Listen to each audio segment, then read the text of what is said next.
son was born, I was 17. My mother had a huge house, 14-room house. At 17, I went to her and said, I'm leaving. She asked me, you're leaving my house? And she had live-in health. I said, yes, I found a job, and I've got a room with cooking privileges down the hall, and the landlady will be the babysitter. She asked me, you're leaving my house? I said, yes, ma'am, and you're taking the baby? I said, yes. She said, all right, remember this. When you step over my door sill, you've been raised. You know the difference between right and wrong. Do right. Don't let anybody raise you and make you change. And remember this, you can always come home. I went home every time life slammed me down and made me call it uncle. I went home with my baby. My mother never once acted as I told you so. She said, oh, baby's home. Oh, my darling, mom's gonna cook you something. Mother's gonna make this for you. Love. She liberated me to life. She continued to do that. When my son had been 5 years old, my mother would pick him up all the time and feed him. And I went to her once a month, and she would cook for me. So one day I went to her house, and she'd cooked red rice, which I loved. After we finished eating, we walked down the hill, and she started across the street. She said, wait a minute, baby. I was 22 years old. She said, wait a minute, baby. You know, I think you're the greatest woman I've ever met. She said, Mary McLeod Bethune, Eleanor Roosevelt, and my mother, you're in that category. Then she said, give me a kiss. I gave her a kiss, and I got onto the streetcar. I can remember the way the sun fell on the slats of the wooden seats. I sat there and I thought about her. I thought, suppose she's right. She's intelligent.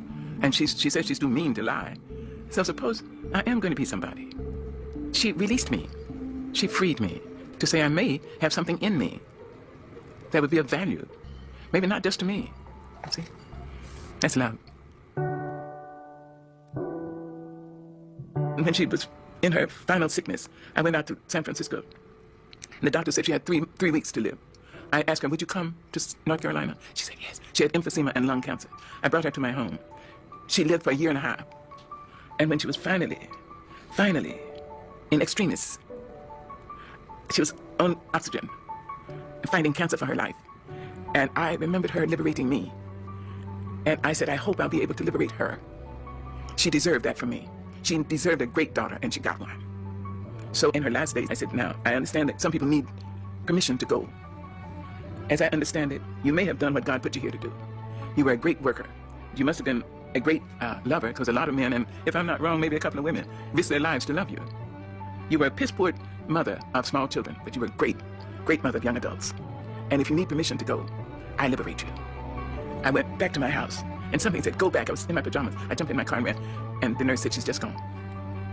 You see, love liberates. It doesn't bind. Love says, I love you. I love you if you're in China. I love you if you're across town. I love you if you're in Harlem. I love you. I would like to be near you. I'd like to have your arms around me. I'd like to hear your voice in my ear. But that's not possible now, so I love you. Go.